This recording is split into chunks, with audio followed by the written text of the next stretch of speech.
Effectivement, après ces interventions, on a certainement des réactions parmi vous ou des questions. Alors, on est entre nous, hein, donc voilà, il y a un micro, on n'est pas obligé de parler dans le micro. Si vous voulez témoigner, si vous voulez apporter votre réaction, si voilà, vous avez la possibilité de le faire. Voilà, il n'y a pas d'obligation, mais voilà, est-ce qu'il y a parmi vous des gens qui souhaiteraient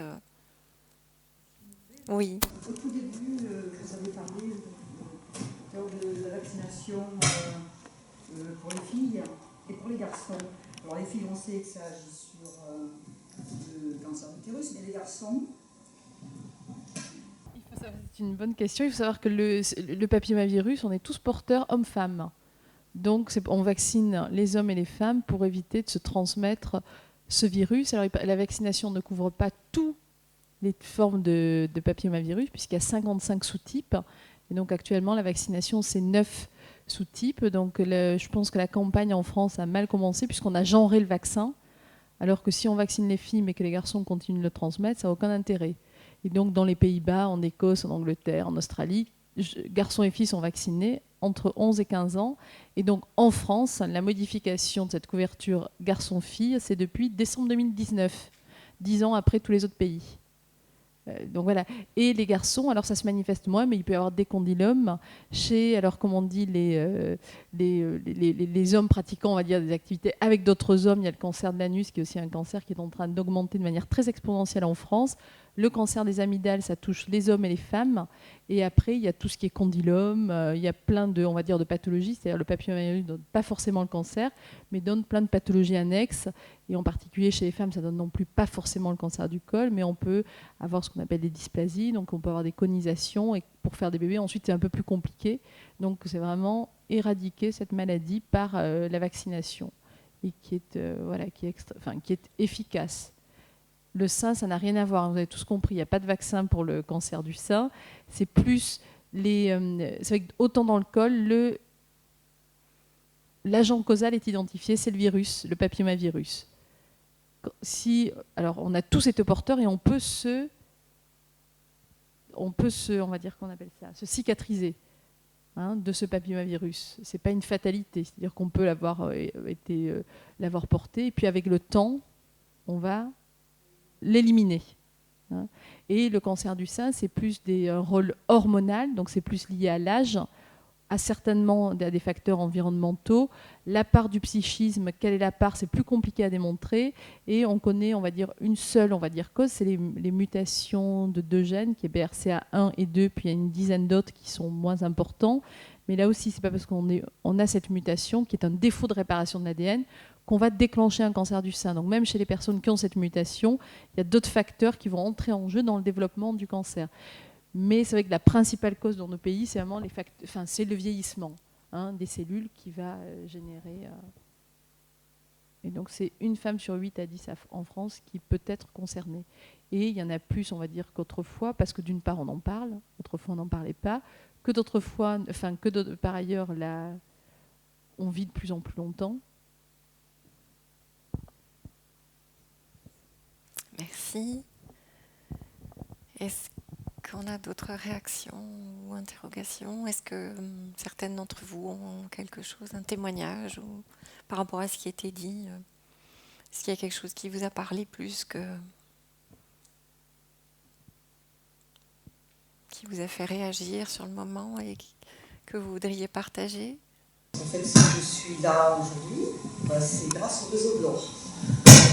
Parce que sans ce réseau,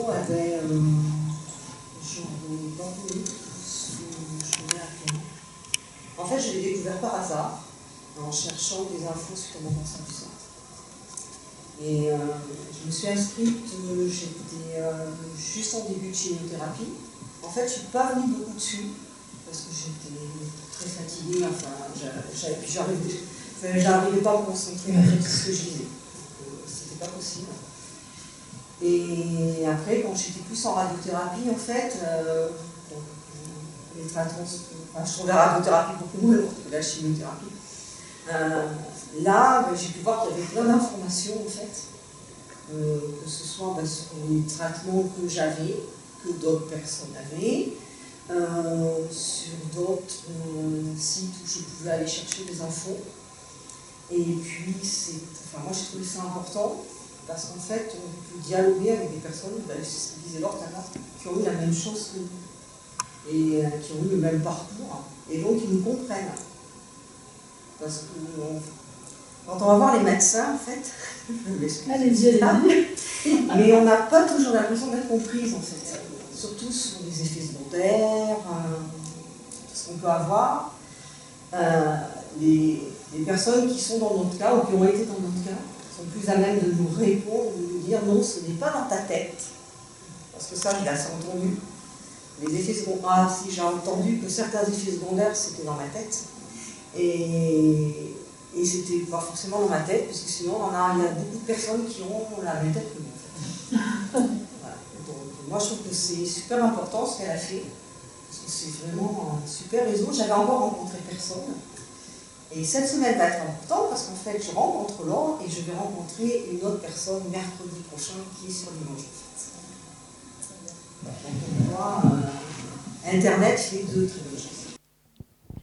Merci beaucoup pour ce témoignage. Moi, je dois dire que c'est très touchant aussi de découvrir, de passer du virtuel au réel. Hein, c'est vraiment ça. Et puis, ce qui se passe beaucoup aussi, c'est ces rencontres où oser aller, par exemple, vers une association qui fait de l'activité physique et tout ça. On n'a pas forcément envie tout seul, mais avec une autre personne du réseau, où il y a tout ce qui est séjours post-cancer qui sont proposés par différentes associations, les cures thermales, les choses comme ça. Parfois, on a envie d'y aller avec quelqu'un qui est concerné comme nous, mais qu'on connaît un peu. Donc, c'est cette espèce de lien un peu spécifique qu'on essaie de créer. Merci aussi d'avoir souligné le projet de faire circuler de l'information.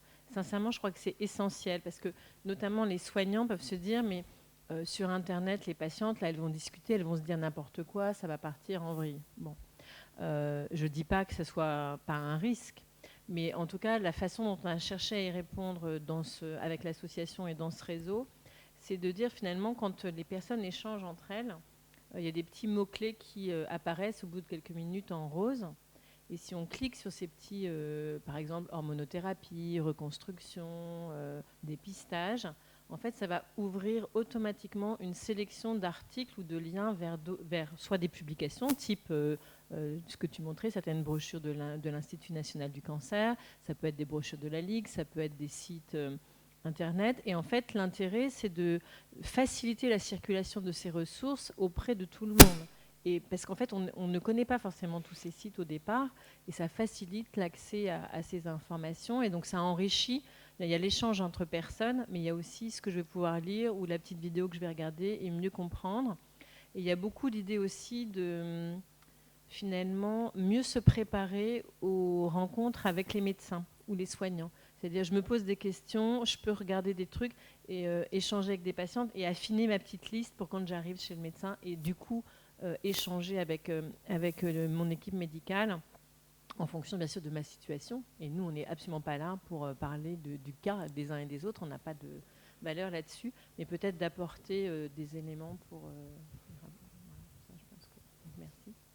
Rebondir, parce qu'effectivement, ce que vous dites, c'est dans la tête, c'est vrai que c'est insupportable à entendre. Quand on vit les choses, je veux dire, il y a des choses qui s'est pas... et c'est vrai que dans le développement, on va dire, d'une information adaptée, on va dire, c'est... Pour moi, je le vois vraiment comme réduire la symétrie des connaissances. C'est-à-dire que le temps d'une consultation, c'est 20 minutes. Voilà, ou voire moins. Voilà, c'est-à-dire c'est 20 minutes et c'est comment finalement en ce peu de temps faire passer, qu'on puisse répondre à nos questions. Donc c'est vrai que développer des outils d'information adaptés ou amener de la connaissance permet déjà d'arriver avec un bagage. Et surtout, quand notre santé est concernée, on est déjà fragilisé par ça. Et en plus, voilà, c'est notre santé, donc toute question est importante. Et c'est vrai que, non, c'est pas dans sa tête. Quand on a des douleurs articulaires, on sait que les médicaments occasionnent des douleurs articulaires. Donc c'est OK, il y a des douleurs articulaires. Qu'est-ce qu'on peut faire pour les atténuer, pour voilà, qu'elle soit le moins, on va dire, présente dans la vie de tous les jours et le moins. Donc je veux dire, aucune question n'est taboue. Et c'est vrai que souvent, on s'aperçoit que les personnes, parfois se censurent en disant cette question, elle n'est pas adaptée, je vais la poser à l'infirmière. Et c'est vrai qu'il y a plein de questions qu'on va mettre de côté. Et donc, c'est vrai que nous, parfois, c'est vrai qu'en tant que médecin, je pense, et alors pour avoir mis en place ce qu'on appelle la première consultation de suivi après cancer, nous, ce qu'on propose, c'est que les médecins, nous les voyons, et ensuite l'infirmière redébriefe, et il y a d'autres questions qui émergent. Ouais, parce que finalement, de se dire, mais la consultation va durer tant de temps, ça peut être limitant. C'est de dire, oulala. Donc c'est vrai que préparer sa consultation ou venir avec quelqu'un permet aussi de mieux échanger. Mais c'est sûr qu'en 20 minutes, il y a des savoirs qu'il est compliqué. Donc les relais, que ce soit sur des sites, que ce soit sur des sites institutionnels, des sites de réseau, permet de prolonger ces consultations et d'avoir d'autres informations par d'autres créneaux d'information. Et ça permet peut-être de mieux vivre certains où, en écoutant, ça libère aussi des tabous. Ça veut dire, tiens, ou dans une communauté de patientes, c'est tiens, elle se pose cette question, en fait, on se la pose tout le temps. Mais on n'avait pas osé la poser. Et donc, on peut y répondre par l'échange. Vous aviez parlé d'un hôpital à Alep qui avait été financé par l'Union européenne et qui avait été complètement détruit. Est-ce qu'il y a des nouveaux projets pour venir en aide à la population, justement, ou c'est des territoires abandonnés? Mais en fait, c'est un projet qui a été heureusement proposé par la France. C'est le professeur Michel Blairy, chef de mission dans lequel je travaillais, qui a proposé, parce qu'avant, le nord de la Syrie, les gens allaient à Gaziantep, en Turquie. Donc, on a appuyé ce projet. J'étais avec lui plusieurs fois à Bruxelles et à Strasbourg. On a appuyé ce projet, on a travaillé là-dessus, on a chiffré. Et c'était le centre numéro 1 au Proche-Orient, avec accélérateur dernier cri, etc., tout ce qui est radiothérapie, oncologie, etc. Et puis, ça a été démantelé, on va dire. Démantelé, même les robinets sont partis. Après, le dur a été sauté. Maintenant, le projet, malheureusement, je ne veux pas entrer dans des détails, mais l'Europe, pour l'instant, est défavorable à ce genre de projet. C'est loin des soucis, malheureusement. Et donc, les gens se débrouillent comme ils peuvent. Voilà. Et pour vous donner un exemple, la chimiothérapie était gratuite. La chimiothérapie était gratuite, donnée par le gouvernement syrien à l'époque. Maintenant, ce n'est pas possible. Tous les tamoxifènes, etc., tout ça, c'était gratuit. Moi, je sais, parce que j'étais coordinateur d'un programme franco-syrien à l'époque, et la France a largement participé. Pour l'instant, donc, wait and see. C'est en attente. Il y a pas, le vent n'est pas favorable, on va dire. Voilà. Mais il y a un centre qui a été on fait construire par les Russes et les Iraniens. Parce que c'est le nord de la Syrie, c'est énorme quand même. Voilà, merci. Je ne sais pas si j'ai bien répondu. Ouais. Du coup, moi, j'ai une question, en fait, quand on s'était rencontrés à Athènes, j'avais été très marquée par la présentation d'un des médecins radiologues algériens qui montrait donc toute une expérience avec, finalement, des dépistages par camion qui étaient proposés dans différents secteurs, régions en Algérie. Et j'étais tombée par ailleurs sur quelques régions de France, je pense, qui ont ce type aussi de proposition. Et comme on est à Tulle et que la Corrèze, c'est quand même aussi varié, avec plein de collines, et pas que celle de Tulle, ma question c'est finalement, est-ce que dans votre région, il y a un besoin de ce type, ou comment est-ce qu'on fait pour parfois aussi rendre plus accessible ou aller à la rencontre, soit pour le dépistage ou pour certains soins, ou comment est-ce que ça fonctionne à ce niveau-là ? Merci pour cette question. Écoutez, vous parlez de quel... Il y a un besoin de... Je parle de la Syrie, de reconstruire complètement, parce que la Syrie était couverte par un maillage de mammographes et de manip et de médecins compétents, c'est-à-dire des unités sanitaires, wahdat al-sahih, on appelle ça. Et maintenant, on était en mission d'information l'année dernière avec le député Gérard Papt, qui est venu ici, c'est un médecin, député de Toulouse. On a été en mission juste pour explorer l'état des hôpitaux, l'état. Le secteur santé est détruit à 60%. Donc, il faut du temps pour construire tout ça. Bien entendu, les camions avec mammographes sont bienvenus. Mais il faut savoir que la Syrie, c'est-à-dire le peuple syrien, est sous embargo. On a interdit même faire entrer le médicament. Ni ce genre de... Mais ça a été proposé. Moi, j'ai trouvé ici en France, à mon niveau, moi, avec notre association, on a trouvé un donateur qui était prêt d'acheter le camion avec mammographe. Mais la France a refusé. Après d'autres considérations, il ne veut pas entrer. Voilà, je ne sais pas si j'ai bien répondu à la question.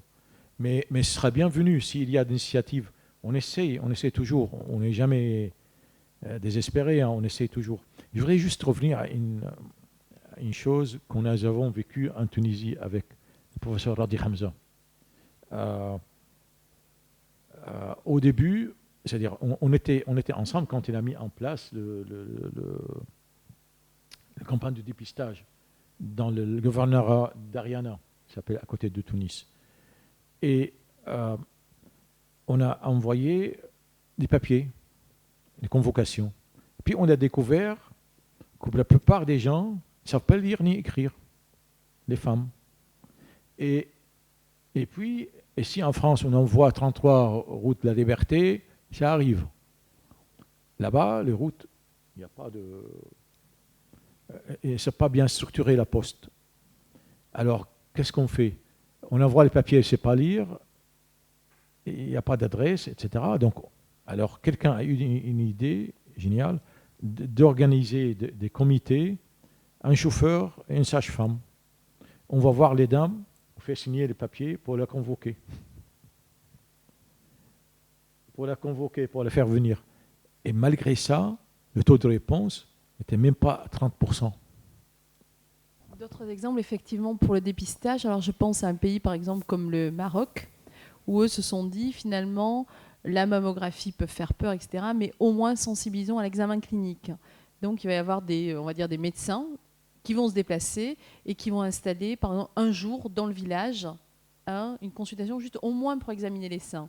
Parce que par ça, on peut récupérer, on va dire, des choses qui seraient passées, et ensuite en aiguille en radiologie. Et c'est vrai que je pense à chaque région, on va dire, alors ça, on n'est plus sur le territoire français, on est sur les territoires autres, mais c'est vrai que chaque pays ou chaque culture peut mettre en place des programmes de dépistage à soi. C'est vrai qu'en France, je sais pas, en parlant du mammomobile, je sais que dans la région de Béziers, ma sœur est à Pézenas, donc elle en a parlé. Effectivement, ça se passe. Il y a un camion avec un mammographe qui se déplace et qui va dans les régions. Il y a d'autres endroits où c'est au moment d'Octobre Rose, au Liban par exemple. Au moment d'Octobre Rose, on offre à toutes les femmes une mammographie. Donc c'est à l'occasion de cette période que les dépistages sont faites. En France, la décision a été prise d'envoyer aux 50 ans. Alors ça ne fait pas toujours plaisir. C'est tout d'un coup on rentre dans un âge, donc c'est vrai que bon, alors on se dit c'est l'État qui veut nous, non, mais en fait c'est parce qu'on sait que c'est la période, alors mais c'est comment fêter un anniversaire, c'est comme les hommes vont recevoir le dépistage du colorectum, les femmes aussi, et bon c'est vrai que c'est se dire fait chier, qu'est-ce que l'État vient faire chez nous, mais c'est pas une volonté de nuire, mais des fois ça peut être mal vécu, c'est-à-dire que ça peut être vécu comme une intrusion dans sa vie privée, c'est-à-dire mais on sait que j'ai 50 ans et que là ça va commencer. Mais finalement, je peux vous demander, pour vous, comment pourrait-on rendre, on va dire, ce dépistage non contraint, mais accessible, en fait? C'est ça, c'est quelle est la manière de faire? Est-ce qu'il y a une bonne manière de faire?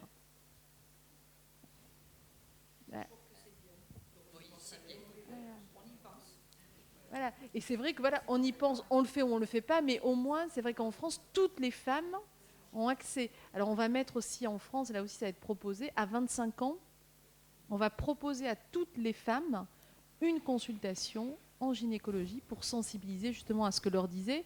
C'est vrai qu'effectivement, c'est pas à partir de 50 ans qu'on devient à risque. Il y a des risques qui peuvent survenir avant, mais c'est moins fréquent. Mais c'est pas parce que on se dit tiens, j'ai 30 ans, non, j'ai un truc, c'est pas possible. Si, ça peut, mais si on est éduqué, je veux dire, tout le monde est en capacité de se dire tiens, s'il y a une asymétrie dans les seins, si ça persiste, je peux demander un avis. Hein, donc après, c'est toujours se dire dans ces campagnes de dépistage où on se dit oh là là, c'est pour nous faire peur. Non, c'est pas pour faire peur. C'est du collectif. On n'est pas en individuel. Et donc, on aimerait informer tout le monde. Et c'est vrai qu'on détermine de manière arbitraire des périodes. Mais ça ne veut pas dire qu'en dehors de ces périodes, c'est pas ça. Et entre 2 examens de mammo, s'il survient quelque chose, on peut consulter. Voilà. Mais c'est vrai que le côté systématique peut être un côté qui fait peur aux gens. Mais ce n'est pas la volonté de faire peur aux gens. C'est de dire c'est dans ces... Voilà, c'est... Et on n'est pas, effectivement, ce n'est pas du dépistage. Alors, il y a actuellement, et c'est intéressant, on va vers des dépistages personnalisés. Et donc là, il y a une étude internationale où c'est, finalement, il y a la mammographie, on dit en France, c'est 50-74 ans, tous les 2 ans. Ça, c'est vraiment le programme de dépistage à tout le monde. Et il y a MyPEBS, ça veut dire My Personalized Breast Surveillance. Mon sein surveillé de manière personnalisée. Et là, c'est à partir de 45 ans. Donc, je ne sais pas dans la région. Alors, je sais qu'il y en a au Havre. À Paris, il y a 2 centres. Il y en a à Montpellier. En Corrèze, je ne me suis pas renseignée. Et donc, on va intégrer... Donc, on peut aller voir le radiologue à 45 ans. On va étudier les antécédents familiaux de la personne. Donc, il y aura une tablette. La personne va rentrer ses antécédents. Il y a la consistance des seins, c'est-à-dire des seins qui sont plus ou moins, c'est-à-dire que dans les seins, il y a des seins plus ou moins graisseux, plus ou moins glandulaires, plus ou moins gros, plus ou moins petits. Et puis, on va prélever un peu de salive au niveau de la joue et on va étudier ce qu'on appelle les SNP. Ce sont des petits nucléotides qui vont, s'il y a des mutations, on est considéré un peu plus à risque. Donc, on va compiler les antécédents familiaux de la personne qui vient, c'est sa morphologie, et ce petit examen génétique. Et sur ces 3 facteurs, on va dire, écoutez, madame, dans votre situation à vous, et pas femme française, nous, ce qu'on vous conseille, c'est une mammographie, pas avant 50 ans, et a priori, ça sera une mammographie tous les 4 ans, ou tous les 2 ans, ou tous les ans. C'est-à-dire qu'on sait qu'il y a des personnes qui sont un peu plus à risque que d'autres, donc on va intégrer tous ces facteurs. Donc c'est, on va dire, des outils pour mieux personnaliser. Donc cette étude a commencé tout récemment, en décembre 2019, et on aura des résultats, on va dire, préliminaires d'ici 4 à 5 ans. Et pour dire, c'est-à-dire que le dépistage organisé, proposé actuellement en France, va probablement évoluer. Mais tant que ce n'est pas démontré, on ne va pas dire tout d'un coup, on va se mettre à surveiller tous les 4 ans si on passe à côté de X cancers. Donc avant de changer un dépistage organisé, il faut des preuves. Parce que voilà, si on passe à côté de tant de cancers et qu'on réaugmente des mortalités liées à cette cause, c'est pas donc voilà. Et c'est pour ça qu'une étude avant que les résultats soient fiables, c'est un peu de temps. Et c'est une étude internationale qui est faite aux États-Unis, en Europe, en Israël, dans plusieurs pays du monde. MyPEBS, et d'ailleurs sur le site de l'OR, on a accès à cette étude. Et par contre, quand on a eu un cancer du sein, on n'est pas concerné par ce programme puisqu'on a son propre suivi. Donc c'est pour les femmes qui n'ont jamais eu de cancer du sein. Juste pour dire sur toutes ces questions de dépistage, c'est un peu vrai qu'on se dit, nous c'est ballot, on a déjà eu un cancer, donc on n'est pas forcément concerné par le dépistage du cancer du sein. Néanmoins, ce qui arrive souvent, c'est qu'on est particulièrement motivé pour que nos sœurs, nos enfants, nos mamans, nos amis, ne soient pas amenés à être malades. Et donc, je pense que les communautés de patients, si on leur donne bien les informations, on est tous et toutes, un peu partout en France et ailleurs, des vecteurs de sensibilisation de nos proches. Et rien que ce petit travail-là, il est très, très précieux. Et c'est vrai que ça fait partie du travail qu'on essaye de faire dans les relations avec les soignants, c'est de être à jour des informations autour des dépistages, cancer du sein, cancer du col, etc. Parce que voilà, ce sont nos enfants, nos neveux, nos nièces, et évidemment, ils nous sont chers. Et si on peut tous progresser dans cette compétence familiale, on parlait aussi de cette idée de remettre la santé comme elle est, c'est un sujet extrêmement important pour le pays, mais aussi pour tout le monde, en fait, pour tous les citoyens. Et qu'on fasse circuler des idées justes et adaptées, c'est pas si simple. Et voilà, on peut y participer à notre niveau aussi. Je peux dire deux petites choses rapidement. La première chose, on l'a dit, j'insiste là-dessus, c'est l'adaptation. Le mot d'ordre, c'est s'adapter. On parle des pays du Sud. S'adapter. C'est-à-dire, vous n'avez pas de radiothérapie, qu'est-ce que vous faites? Chirurgie. Vous n'avez pas de possibilité de faire la mammographie, vous faites l'échographie. Et l'examen clinique, bien sûr. Bien entendu, l'examen clinique, c'est la chose la plus disponible. C'est adaptation, adaptation, adaptation. Et deuxième chose, je vais vous parler de mon expérience personnelle. Il y a un invité absent aujourd'hui, c'est l'annonce du cancer. Le premier maillon, premier étage, moi je l'ai vécu, c'est le radiologue qui fait la biopsie, qui annonce le cancer à sa patiente. Il envoie une copie de le compte-rendu au chirurgien qui, après, va communiquer. Si on foire, pardon, le mot, si on rate l'expression, l'annonce, le radiologue rate, première, 3 mots ou 2 mots qui va dire à la patiente, que ce soit la gentillesse gynéco, ou le radiothérapeute, ou le chirurgien après, il y a quelque chose qui a été mal fait, quelque chose raté. C'est-à-dire, et l'annonce, on ne va pas en parler, c'est pas aujourd'hui qu'on peut en parler. Mais l'annonce, c'est très important, la façon dont, c'est-à-dire, on s'adresse à nous. Et parce que ce que le médecin dit, ce n'est pas fatalement ce que le patient entend. Vous voyez? Et la posture et la position et comment parler à la patiente, comment elle reçoit sa réaction, ça conditionne plein de choses après. Voilà, donc c'est quelque chose qui intéresse tout le monde. Il faudra aussi en informer de cette chose-là. Ça fait partie de l'information. Et donc c'est pour ça qu'il y a des consultations d'annonce maintenant. Et il y a des formations d'annonce. Et après, c'est sûr que le mot, comme dit Anas, est clé et peut rester, ça peut faire des cicatrices durables. Au-delà de la cicatrice, le mot, les premiers mots qu'on va prononcer, ou ce que vous dites, c'est dans la tête.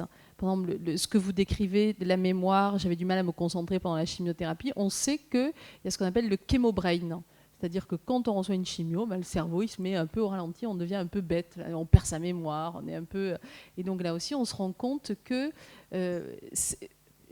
il faut entendre ce que la personne dit.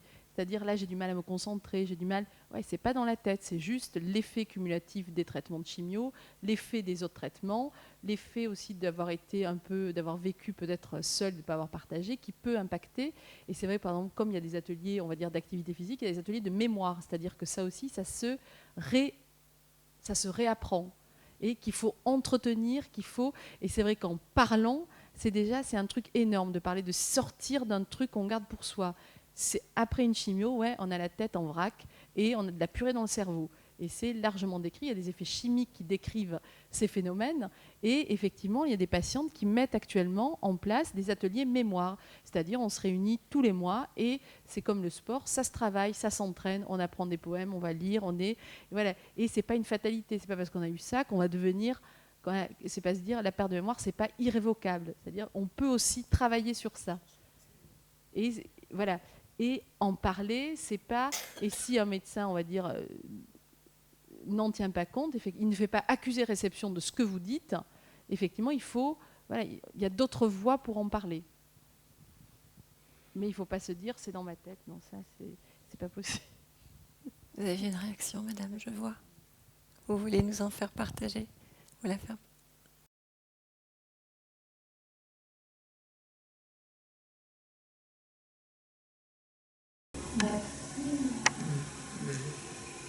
Franchement, j'ai fait tout ce qu'il y avait à faire, les papiers, tout, comme si j'étais quelqu'un d'autre. Voilà. Après, c'est arrivé, c'est ça, mais franchement, anesthésie. Ah oui, complètement. Je suis malgré mon âge encore éducateur sportif, donc pour femmes. Les femmes, j'en vois beaucoup. Et souvent sur le tatami, c'est une surprise parce que des fois sur le tatami, sur 70 filles, il y a autant de filles, le nombre de personnes touchées comme ça. Et j'en avais vu il y a 2 ans, en une semaine, j'en ai eu 8 qui ont déclaré leur cancer du sein. Donc c'est pas rien. C'est vraiment ça tombé. Et un jour, elle est revenue, c'était une fille qui était très écolo, très. Et puis, elle m'a dit, elle est venue pour nous le dire à toutes. Souvent dans ces clubs de gym, c'est un noyau. À Tassin, mais toi, tu l'as eu déjà. Alors, voilà, on fait presque des tables rondes pour dire qu'est-ce que tu as ressenti. Et puis, enlève-moi cette perruque, enfin. C'est comme ça, quoi. C'est les filles qui l'ont vécu qui peuvent dire ça. Moi, je ne peux pas le dire, je peux le dire, enlève ta perruque ou ton bonnet. Écoute, c'est pas un profil, c'est pas. Et une qui est venue un jour et qui nous a dit, elle a attendu que la séance de gym soit finie pour nous dire, j'aurais jamais cru être prise en charge comme je le suis. Parce que j'aurais été toute seule, j'aurais été incapable de faire tout ce qu'on m'a fait, la prise en charge, des rendez-vous, des signes. Elle dit, c'est incroyable la prise en charge qu'on a. Comment on peut être bien soigné. Bien, merci. Après, oui, c'est vrai. Après, voilà, c'est sûr. Mais sur le moment, parce qu'on a soin, parce qu'on a besoin, mais c'est le plus dur. Et c'est on se demande si c'est à nous-mêmes qui se. Et c'est vrai que dans ces consultations, ce qu'on a tendance à dire, c'est venez accompagner. Parce qu'effectivement, cette sidération, c'est très fréquent. C'est-à-dire qu'on est en incapacité. Ensuite, c'est-à-dire qu'une fois que c'est dénoncé, après, on n'écoute plus rien. Et donc, le médecin va parler, mais c'est comme si pisser dans un violon, il ne se passe rien. Et donc, d'avoir son compagnon, une fille, un enfant avec soi, c'est tout d'un coup, il y a une deuxième mémoire qui est là. Et, ou alors, moi, j'ai eu une dame une fois qui m'a dit, j'ai eu son mari après. Et son mari m'a dit, vous savez, elle m'a dit qu'elle était condamnée à mort. Je lui ai dit, j'en ai envoyé ça. Mais c'était elle qui l'avait entendu comme ça, c'est-à-dire qu'elle s'est mise dans un scénario, et je pense qu'elle devait être dans un truc, et ça, on ne peut pas le... Et donc après, c'est vrai qu'avec son mari, on a beaucoup dit, il y a eu une discussion, un échange, et se dire, mais c'est parce qu'à ce moment-là, cette personne avait été marquée dans sa famille, c'est vrai qu'elle avait une histoire. Elle avait 3 filles, l'une était morte dans un accident de voiture, l'autre une tumeur cérébrale, et elle était enceinte, et on lui... Enfin, c'est vrai que c'était... On se dit, mais pour une personne, c'est juste insurmontable ce qui arrive. Et elle a dit, bah, c'est moi, la suivante. C'est moi dans l'échelle de condamnation. Mais c'était et c'était comme ça, en tant que médecin. On ne peut pas changer. Elle l'a vécu comme ça, à ce moment-là. Et ensuite, c'est vrai qu'avec quand son mari est venu, on a repris voilà, les mots dans des... Mais des fois, il y a des mécanismes qui font qu'on est pris dans un étau et qu'on n'arrive pas à se... Voilà. Et l'autre peut être, on va dire, mais tu sais, je crois que c'est pas vraiment ça qu'on t'a dit. Mais c'est comme ça, on le perçoit comme ça, et ça, c'est l'occasion de remercier tous nos proches. Et nos maris, nos conjoints quand ils sont là, ou tous ceux qui nous accompagnent, parce que c'est vrai que c'est pas facile pour eux, pour eux tous. Et en même temps, c'est le premier soutien des malades. Donc, c'est vrai que... et en plus, on change soi-même avec la maladie. On peut être chamboulé, bien sûr. Donc, on n'est pas forcément non plus si facile à vivre que ça, je pense. Donc, c'est l'occasion de dire merci.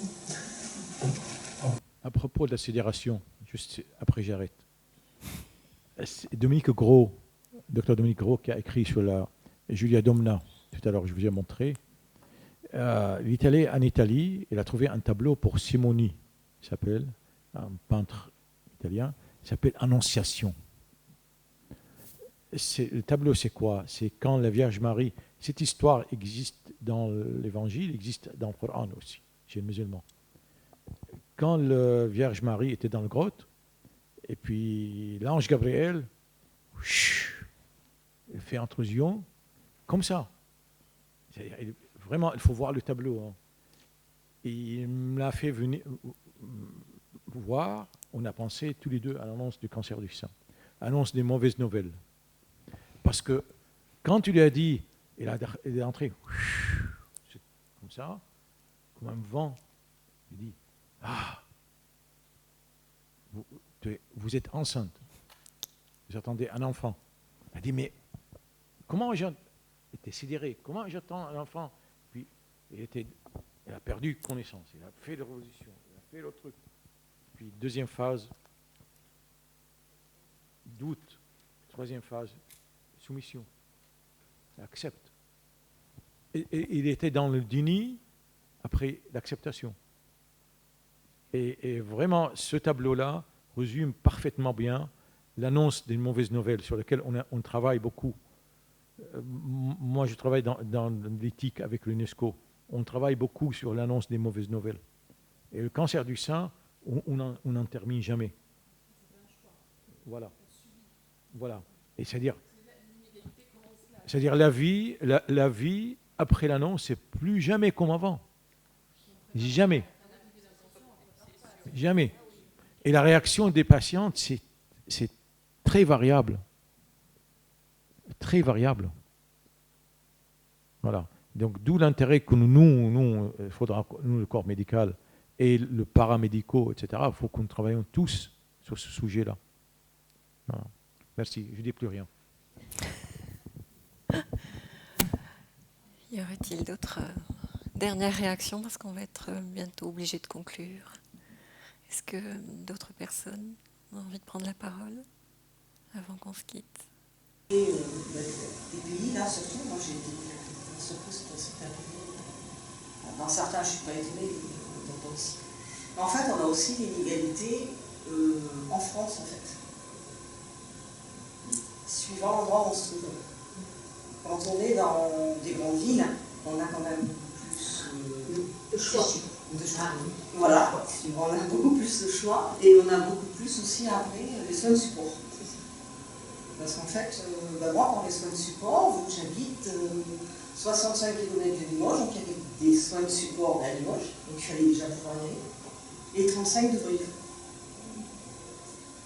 Donc en fait, j'en ai fait certains de soins de support bien sûr, mais je les ai fait pratiquement bien après la fin de mes traitements. Alors que certaines, et heureusement pour elles, peuvent avoir des soins, et puis une étendue de soins aussi. Parce qu'en fait, on nous parle beaucoup qu'on peut faire de l'acupuncture, tout ça. Alors, nous, on trouve un bon acupuncteur, déjà. On ne trouve pas quelqu'un qui va nous piquer des aiguilles juste pour nous prendre des sous à la fin. Déjà, il faut trouver, et il faut qu'il y en ait où vous êtes.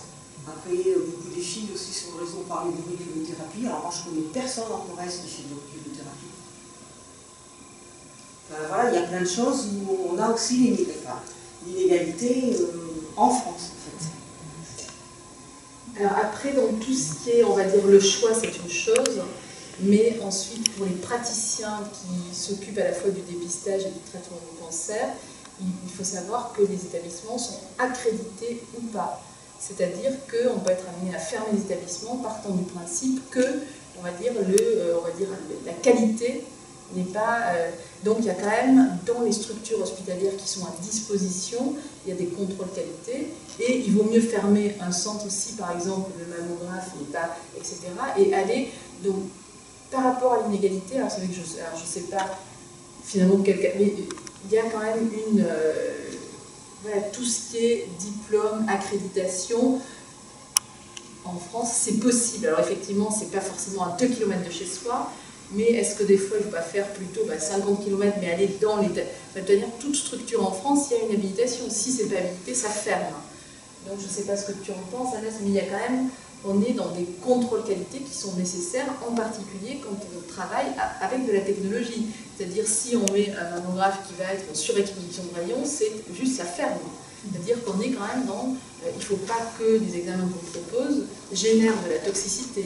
Donc on préférera, on va dire, rassembler des plateaux techniques, quitte effectivement à éloigner du domicile, mais après, on ne peut pas dire un mammographe par personne sur le territoire français. Mais même si, mais c'est vrai que l'information, ça, on peut l'approcher du domicile. Mais c'est vrai que alors après, dans les choix, on peut ne pas être, effectivement, le choix, c'est qu'est-ce qu'on peut faire, jusqu'où va le choix. Jusqu'où avons-nous le choix, parce que jusqu'où, ça me fait rebondir sur quelque chose. En fait, donc j'habite en Bresse, pas d'or pour les personnes qui connaissent, et ma gynécologue est en Haute-Vienne, Sainte-Céline-la-Perche, 25 km.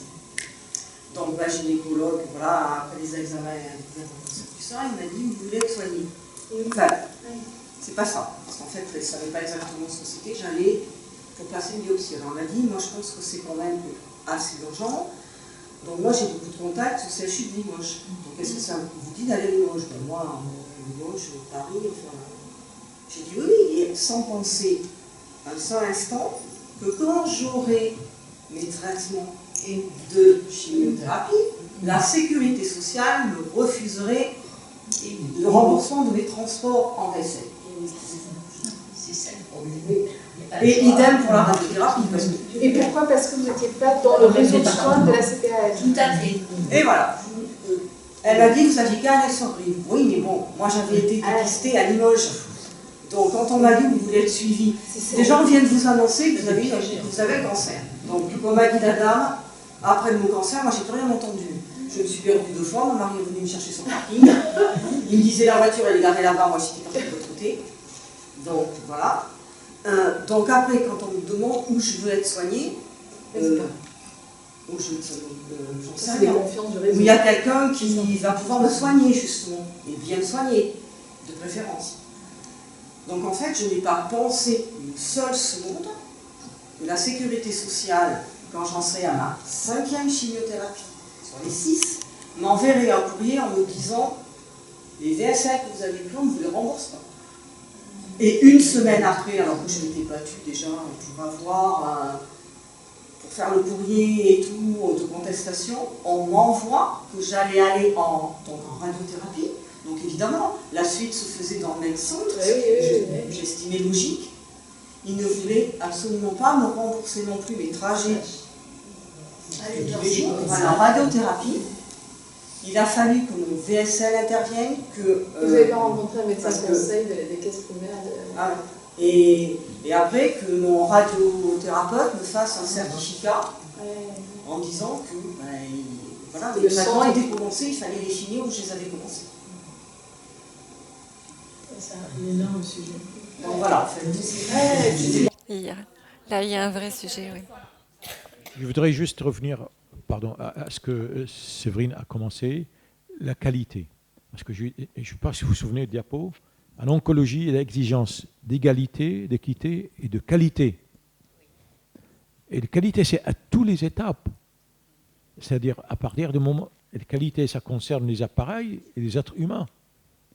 C'est-à-dire, il faut qu'on soit formé, soit au courant, soit aller au congrès, fréquenter des gens savants, etc. Et là, les appareils, à tous les niveaux, subissent. Et après, accréditation pour 5 ans. Par exemple, nous, on est accrédité pour 5 ans. Au bout de 5 ans, on recommence. Vous voyez, et c'est ça qui coûte très cher, cette opération. La formation, l'accréditation, le contrôle, c'est extrêmement cher. Former quelqu'un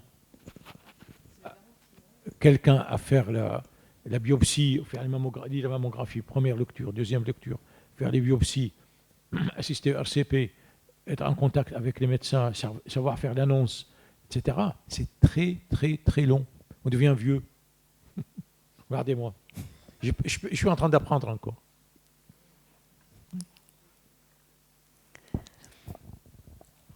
Moi, je voulais rebondir sur les soins de support parce que c'est vrai que pour le coup, dans les échanges entre patients, dans les associations ou sur notre réseau, ça fait partie des choses qu'on discute entre patients. Et c'est quand même très, très, très vrai qu'il y a très, très peu de propositions quand on n'est pas dans les grandes villes. C'est-à-dire que c'est très bien organisé pour l'accès aux soins de qualité, même s'il y a des problématiques de distance qui sont quand même bien réelles, parce que ça ajoute au temps de traitement, ça ajoute à la fatigue. Donc c'est vrai que les patients qui habitent en région, qui doivent faire beaucoup de kilomètres, c'est difficile. surtout quand on se rajoute des problèmes de coûts. Mais en soins de support, franchement, moi, ça fait partie des choses que je trouve compliquées. Et il y a peut-être des idées à creuser. Alors, on pourrait à voir avec qui on pourrait faire des pilotes, avec Limoges, Brive ou autres. Déjà, donc il faut bien remettre en valeur ce que propose la Ligue contre le cancer, qui est quand même la grande association structurée dans toute la France et qui a un maillage réellement partout et qui propose de façon plus ou moins intense, mais ça dépend aussi du nombre de personnes qui vont les voir, pas mal d'ateliers, que ce soit de l'activité physique adaptée, de la socio-esthétique, du soutien social, mais aussi, par exemple, des ateliers mémoire ou choses comme ça. Donc, aller toquer à ces portes-là, essayer de découvrir s'il y a d'autres associations qui se mettent en place. Et après, il y a parfois des initiatives qui existent dans certains soins de spécialistes, où en fait, c'est de temps en temps, le spécialiste descend, entre guillemets, dans la région, dans telle ou telle petite ville. On pourrait imaginer que par exemple, la socio-esthéticienne, un acupuncteur, un kiné, voire un psychologue puissent venir de temps en temps dans une maison de santé ou dans une structure d'accueil avec un rythme qui correspondrait un peu au nombre de personnes concernées. Je pense à ma connaissance, il y a des expérimentations un peu comme ça. Ça vaut le coup de creuser cette idée-là. C'est-à-dire de dire, bon, venez une fois par mois au moins, plutôt que 0, et puis on s'organise localement. Il y a eu une autre initiative qui a été soutenue par la région Nord, que j'ai trouvée assez chouette, qui est en fait un bus d'activité physique adaptée. Donc dans le bus, il y a des vélos, différentes activités proposées. Et ce bus, en fait, il va dans différents petits villages. Et en fait, les personnes qui ont besoin d'activités physiques adaptées, donc ça peut être différentes pathologies, ce n'est pas forcément que le cancer, ou ça peut être juste qu'ils ont besoin de bouger parce qu'ils sont à la maison, à la retraite, un peu sédentaires. En tout cas, c'est des propositions qui sont faites. Donc là aussi, je trouve que c'est à creuser parce que ça rend les choses plus accessibles et tout le monde ne va pas s'acheter un vélo à la maison. Bien, je vous propose de conclure. Vous avez chacun la parole pour 1 minute. Je ne sais pas qui veut conclure en premier. Honneur aux dames. Alors déjà, de se déplacer, c'est génial, de rencontrer, de sortir, on va dire, de ces mondes, quels qu'ils soient. Et je veux dire, de se déplacer en France, d'aller voir à l'étranger, de voir que finalement, il y a quand même des choses pas si mal qui se passent chez nous. Et c'est vrai que moi, je me dis, chaque fois que je vais dans des pays, je me dis quand même, le système de santé en France est pas excellent, mais proche du bon soin. Internet permet aussi de réduire, on va dire, des inégalités, mais pas tout. Et après, dans ce type de choses, comme on n'est pas acteur de sa maladie quand on est patient, puisqu'on subit un truc. Et après, c'est atténuer, on va dire, les effets qui nous arrivent. Et beaucoup de choses peuvent passer par la parole. Et la parole, c'est accessible. On est tous des êtres doués de parole. Et dire une fragilité, c'est pas s'enfoncer, c'est peut-être ouvrir des fenêtres. Et autoriser cette parole, c'est accessible où qu'on soit dans le monde. Merci, Séverine. Écoutez, moi j'étais absolument ravie de venir ici et d'échanger. Et je crois que c'est toujours à la fois passionnant d'écouter les autres orateurs et puis de donner du concret, d'être dans l'écoute justement du vécu qui est différent, parce que c'est vrai que c'est pas la même chose d'avoir un cancer à tel ou tel âge, c'est pas la même chose d'avoir un cancer quand on habite à tel ou tel endroit. Et après, chacun d'entre nous le vit différemment. Et effectivement, je pense que ces interactions, elles sont essentielles. Et en même temps, je trouve qu'aujourd'hui, il ne faut pas qu'on oublie que les personnes ont besoin d'être accompagnées. Et on n'a pas toutes besoin d'être accompagnées au même moment. Et c'est pour ça que cet échange, ce dialogue, cette parole, il faut être en capacité... il faut se dire que ça... il y a des moments où tout va bien, on fait face, et des moments qui sont plus complexes. Il faut oser demander de l'aide, c'est beaucoup plus difficile qu'on ne pense. Et je pense que c'est ça. Osons le faire. Merci beaucoup. Merci beaucoup, Laure. 2 choses très rapidement. L'information et la parole. L'information, Astarté, c'est notre association, a mis en place le premier livre arabe, le livre du sang, en arabe, que Laure a accepté très gentiment de le mettre dans son réseau. Je vous invite à visiter notre site internet, astarté-cancer-6, vous allez voir, c'est dedans. Deuxième chose, la parole. La parole. Il faudra libérer la parole autour du cancer du sein. Il ne faut pas le garder pour soi. Il ne faut pas rester dans ce petit coin. Astarté, juste pour vous donner un exemple, on a créé un espace cancer du sein, libérons la parole, c'est ça? Oui, que j'anime. Cancer du sein, libérons la parole, sur Facebook. Sur Facebook, oui. Il y a Instagram aussi, mais c'est surtout le groupe de parole, il est sur Facebook. C'est un groupe fermé. On vous invite, c'est Valérie qui l'anime, et c'est anonyme, et on vous invite à y aller, et échanger, libérons la parole. Il y a d'autres initiatives partout. Mais ça, c'est parmi les initiatives. N'oublions pas que la France est méditerranéenne quand même. Voilà. Merci. Merci beaucoup. Merci, Madame Méry. Merci à Madame Méry. Et vive les femmes. Merci à tous et à toutes. Merci. Merci pour votre attention. Donc, au nom de l'association, mais et les hommes accessoirement. On vous remercie pour votre attention ce soir, en espérant que vous ayez trouvé un petit quelque chose, que vous gardiez un petit quelque chose de notre association. Alors effectivement, si vous voulez nous suivre, il y a les réseaux sociaux, il y a Internet. N'hésitez pas, on vous a remis aussi un petit bulletin à l'entrée si vous voulez nous soutenir dans nos actions. Voilà, ce sera avec plaisir et vous suivrez tout au long comme ça nos différentes conférences, nos différents congrès. Et voilà, si vous voulez qu'on échange, moi je suis là sur le groupe de parole, donc ce sera avec plaisir que ce soit en privé ou sur le groupe, que je peux recueillir vos témoignages, vous aurez une écoute. Voilà, merci à tous, merci à toutes.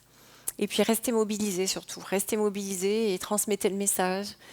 Faites-vous dépister, mesdames, faites-vous dépister, hein, c'est ça, pas rester couvert, non, mais restez mobilisés et transmettez le message, parce que maintenant vous avez ce devoir-là, pour celles qui ont connu la maladie. Donc on a besoin de tout le monde hein, dans ce combat. Voilà, merci beaucoup. Merci à vous trois, merci.